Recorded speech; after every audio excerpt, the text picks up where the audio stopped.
चलिए खबरों में आगे बढ़ते हैं। बात T20 वर्ल्ड कप की करते हैं। नीदरलैंड्स के साथ मुकाबले में भारत की पारी खत्म हो चुकी है। T20 वर्ल्ड कप भारत की पारी खत्म हो चुकी है। नीदरलैंड्स के साथ भारत का ये मुकाबला और भारत ने 2 विकेट खो करके 179 रन बनाए। तो नीदरलैंड्स को 180 रनों का लक्ष्य दिया है भारत ने।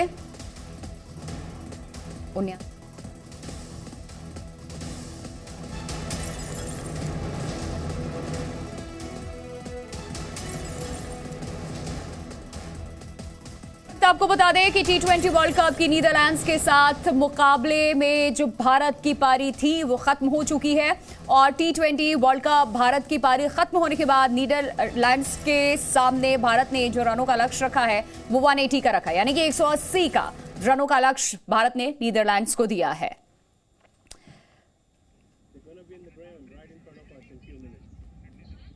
डिजिटल मार्केटिंग को सीखकर आपके प्रोडक्ट्स और सर्विसेज को दुनिया को बेचना चाहते हैं तो फ्रीडम ऐप को अभी डाउनलोड करें। डिजिटल मार्केटिंग का एक्सपर्ट बने। और प्रीति दहिया इस वक्त हमारी सहयोगी सिडनी में मौजूद है, हमारे साथ जुड़ चुकी हैं। प्रीति, 180 रन नीदरलैंड्स के लिए कितना चैलेंजिंग है ये स्कोर? प्रिया, चैलेंजिंग तो डेफिनेटली है ये नेदरलैंड्स के लिए स्कोर, लेकिन मैं ये जरूर कहना चाहूंगी और कपिल भी हमारे साथ अब आप मेरे फ्रेम में देख पा रही होंगी, हम दोनों अंदर ही थे। मैच से पहले हमें दरअसल उम्मीद थी कि पहले बल्लेबाजी करके भारत हो सकता है कहीं ना कहीं 190 या 200 तक भी चला जाए, लेकिन दाद देनी होगी नेदरलैंड्स के बॉलर्स की। स्पेशली कपिल, मुझे लगता है कि डेथ ओवर्स में उन्होंने जिस तरह से टाइट बॉलिंग और बहुत ही अच्छी फील्डिंग करी है, इंडियन टीम को ऐसे बड़े बड़े सितारों को कंटेन करना और वो प्लेयर्स जो हाफ सेंचुरी मार चुके हैं उन्हें कंटेन करना, मेरे ख्याल से थोड़ी तारीफ के तो वो आज जरूर डिजर्व करते हैं। बिल्कुल आपने सही कहा प्रीति। मैं बताऊं आपको, सूर्य कुमार यादव की ये जो 25 बॉल में हाफ सेंचुरी आई है, अगर ये नहीं आई होती तो भारतीय टीम का ये जो टोटल 180 के आसपास पहुंच गया है, ये ऐसा नहीं पहुंचा होता। जो गेंदबाजी विराट कोहली जैसे बल्लेबाज को, जो गेंदबाजी रोहित शर्मा जैसे बल्लेबाज को रन बॉल पर रोक दे रही है, वो बढ़िया गेंदबाजी है। नीदरलैंड्स ने अच्छा क्रिकेट खेल के दिखाया है। रोहित शर्मा का एक कैच अगर वो ड्रॉप ना हुआ होता, जब वो डबल डिजिट में भी नहीं पहुंचे थे, तो भारतीय टीम फंस सकती थी। अब यह है कि ये पार स्कोर है और यहां से हम अच्छा फाइट कर सकते हैं। तो ये अच्छी गेंदबाजी की है, अच्छी फील्डिंग की नीदरलैंड्स ने, और जैसी धमाकेदार हमने सोचा था कि गो थ्रू हो जाएगा, वैसा नहीं करने दिया उन्होंने भारतीय टीम को। नहीं, ये बिल्कुल ठीक कह रहे हैं आप कपिल की इस वक्त जो है, जो टोटल मिला है 180 रन बनाने हैं नेदरलैंड्स को जब वो उनके बैट्समैन आएंगे मैदान में। लेकिन हमने जहां एक तरफ तारीफ की नेदरलैंड्स के बॉलर्स की, स्पेशली आखिरी के 5 ओवर में जब लग रहा था कि ये इंडियन क्रिकेटर्स को, इंडियन बैट्समैन को, विराट कोहली क्रीज पर मौजूद हो, सूर्य कुमार यादव क्रीज पर मौजूद हो, इनको नहीं बचा पाएंगे, लेकिन वो अच्छा बचाया उन्होंने। दूसरी बात यह है कि बैक टू बैक अब देखिए हाफ सेंचुरीज आ रही हैं विराट कोहली के बल्ले से, और ये जो फैंस के अंदर खुशी की लहर है, ये जो वाइब है, मैं आपको भी बताऊं प्रिया, वहां पर जब आप मौजूद होते हैं फैंस के बीच में, वो साफ नजर आती है। एक एक बॉल पर, हर वो वक्त जब क्रीज पर खड़े होते हैं, अपना शॉट तैयार कर रहे होते हैं विराट कोहली, जो कोहली कोहली के नारे लगते हैं, वो वाकई एक साइट है जो हर क्रिकेट लवर को देखनी चाहिए। आज सूर्य कुमार यादव के लिए आप क्या कहेंगे?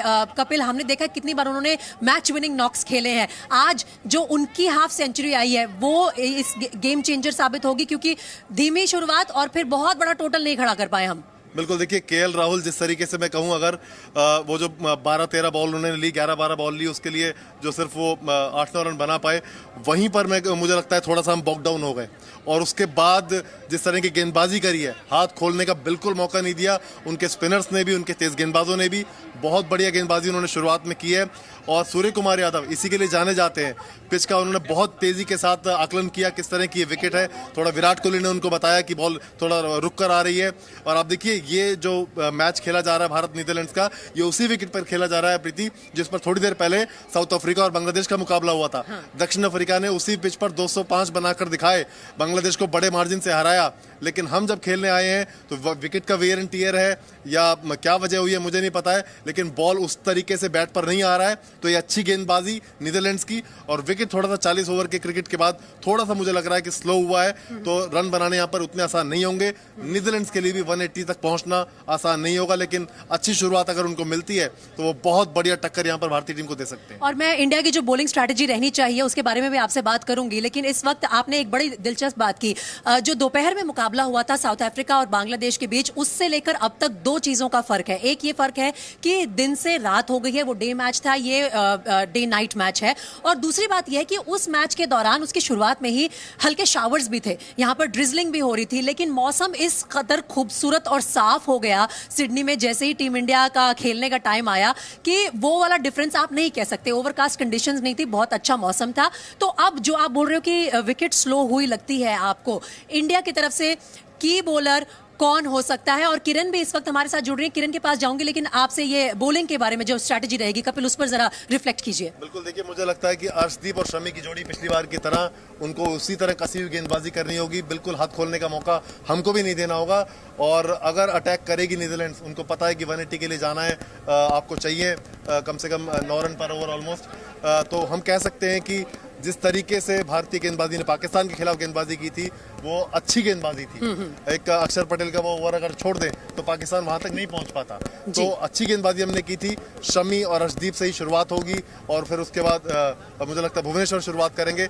और जिस तरीके की गेंदबाजी हुई थी तो तेज गेंदबाजी हमारी अच्छी है। पावर प्ले में हमको रन नहीं देने होंगे, बहुत ज्यादा ब्लास्टिंग शुरुआत के लिए जाने से रोकना होगा। अरे ब्लास्टिंग शुरुआत के लिए ब्लास्टिंग शुरुआत दिलाने वाले बैट्समैन भी तो होने चाहिए ना, उनके बारे में जरूर पूछूंगी आपसे कि ऐसे कौन से बैट्समैन है नेदरलैंड्स के जिनसे हमें डर लग सकता है। शायद एक दो नामी खिलाड़ी हैं जिनसे थोड़ा बहुत संभल कर जरूर रहना चाहिए इंडियन बॉलर्स को। लेकिन किरण भी मेरे साथ जुड़ रही हैं। किरण, अब आप ये बताइए कि ये जो 179 रन बनाए इंडिया ने, बहुत सारे एक्सपर्ट्स का मानना, और मीडिया बॉक्स में भी जब हम बैठे थे तो बात ये चल रही थी कि कहाँ तो हम 200 का स्कोर सोच रहे थे जो साउथ अफ्रीका ने सुबह बना के दिखाया, कहाँ हम 179 तक ही पहुंच पाए, 89 तक ही पहुंच पाए। तो क्या रहेगी अब टीम इंडिया की स्ट्रैटेजी बेसिकली इस स्कोर को डिफेंड करने के लिए? ये चैलेंज माना जाएगा हमारे बॉलर्स के लिए? नहीं, मुझे नहीं लगता कि बहुत बड़ा चैलेंज है। और देखिए 179 पर रोका तो इसके बीच में आपको नेदरलैंड्स के बॉलर्स को भी थोड़ा क्रेडिट हमें देना पड़ेगा, क्योंकि उन्होंने कुछ ओवर अच्छे डाले जिसके बाद जो आपको लग रहा था कि बहुत ब्लास्ट होने वाला है वो रुक गया। यहाँ मैं एक विराट कोहली की बात करना चाहती हूँ, ये स्टार्ट भी बताना चाहती हूँ कि वर्ल्ड कप में और विराट कोहली का जो प्यार है ना वो खत्म नहीं हो रहा है, वो बढ़ता चला जा रहा है। और वर्ल्ड कप के T20 वर्ल्ड कप के इतिहास के दूसरे सबसे ज्यादा हाईएस्ट रन स्कोरर वो बन गए हैं इस मैच के बाद, इस पारी के बाद जो आज उन्होंने खेली है। और क्रिस गेल को उन्होंने पीछे छोड़ा है और अब वो नंबर 2 पर आ गए। आपको देखिए जिस हिसाब से प्रीति मुझे टूर्नामेंट दिख रहा है विराट कोहली का, और हम सबको दिख रहा है टीम इंडिया जिस तरीके से दिख रही है, आप देखिए विराट के फॉर्म में आते ही ना ऐसा लग रहा है कि पूरी टीम ही लिफ्ट हो गई है, टीम का स्पिरिट लिफ्ट हो गया है, टीम की तरफ जो अप्रोच थी लोगों की या एक्सपर्ट की या फैंस की वो ही अलग लिफ्ट हो गई, एक अलग तरीके की टीम नजर आ रही है। इस टूर्नामेंट से पहले जब लोग इस टीम के बारे में बात करते थे तो बहुत सारी कमियां निकालते थे, ये काम नहीं कर रहा, वो काम नहीं कर रहा, आपके पास कॉम्बिनेशन नहीं है। विराट तो पिछली बार ही एशिया कप से ही फॉर्म में आ गए थे, लेकिन अब everything is right on the track है। केएल राहुल क्या रन नहीं बनाना जरूर थोड़ी चिंता की बात है। बॉलिंग यूनिट में भी देखिए पिछली बार अच्छी बॉलिंग की गई थी पेसर्स की तरफ से भी, तो कुछ ऐसा ही हम देख सकते हैं। तो विराट कोहली के 2 बैक टू बैक 50 हो चुके हैं और अभी तो पूरा टूर्नामेंट पड़ा है। कहीं ऐसा ना हो कि हम जब कप उठा रहे हो 13 तारीख को तो मैन ऑफ द टूर्नामेंट की ट्रॉफी विराट कोहली उठा रहे हो वहां पर। इस बात का जिक्र किरण काफी सारे फैंस ने भी किया था जब वो मैच देखने के लिए बाहर लाइन में खड़े थे, और जब हम उनसे बात कर रहे थे तो बहुत सारे फैंस ये भी कह रहे थे कि हम बड़े कॉन्फिडेंट हैं कि T20 वर्ल्ड कप में इस साल man of the tournament in all probability Virat Kohli बन सकते हैं। 2 back to back half centuries वो लगा चुके हैं, और सबसे खूबसूरत बात यह है कि वो बिल्कुल सही टाइम पर पीक किया है उन्होंने। और मुझे याद है एशिया कप के दौरान जब हम दोनों दुबई में थे कपिल, तो वहां पर बहुत सारे पाकिस्तानी जर्नलिस्ट जो थे वो भी ये कह रहे थे कि आप देख लीजिएगा ऑस्ट्रेलिया में विराट कोहली ही आपको वर्ल्ड कप जितवाएंगे। शायद उनकी बात ही सच हो रही है। बिल्कुल प्रीति, आप देखिए उनकी जो एक नॉक थी 64 की एशिया कप में, मैं उसको one of the greatest knock मानता हूं, क्योंकि आप देखिए जिस तरीके से वो 1 के 2 बनाते हैं, 2 के 3 बनाते हैं, पिच को बहुत जल्दी एसेस करते हैं। और आज भी आप देखिए जिस तरीके से वो शॉट लगा रहे थे और जब मिडल नहीं कर पा रहे थे तो खुद से नाराज दिखाई दे रहे थे। कई बार उन्होंने अपने ग्लव्स को अपने पैड पर मारा तो खुद से नाराज दिखाई दे रहे थे कि वो कनेक्शन नहीं हो पा रहा है। तो इसके लिए नीदरलैंड की गेंदबाजी को आपको श्रेय देना होगा। और थोड़ा सा मुझे लग रहा है कि विकेट में थोड़ा सा कुछ स्लो हुई है विकेट, उस तरह से बॉल बल्ले पर नहीं आ रहा है, क्योंकि रोहित शर्मा अगर हाथ नहीं खोल पा रहे हैं चाह कर भी हम सभी को इंतजार है। और वाकई विराट कोहली की परफॉर्मेंस आज भी देखने लायक थी। और जिस तरीके से किरण ने भी जिक्र किया कि विराट लगातार T20 वर्ल्ड कप की हम बात करें जिससे परफॉर्मेंस देते चले जा रहे हैं, जो प्यार है उनका दर्शकों का भी उनके लिए वो लगातार बढ़ता चला जा रहा है। और वाकई परफॉर्मेंस भी उनके बल्ले से जो चौके छक्के निकल रहे हैं वो भी हम सब देख रहे हैं। बने रहे आप हमारे साथ, क्योंकि एक छोटे से ब्रेक के लिए मुझे यहाँ पर रुकना होगा। डिजिटल मार्केटिंग को सीखकर आपके प्रोडक्ट्स और सर्विसेज को दुनिया को बेचना चाहते हैं तो फ्रीडम ऐप को अभी डाउनलोड करें।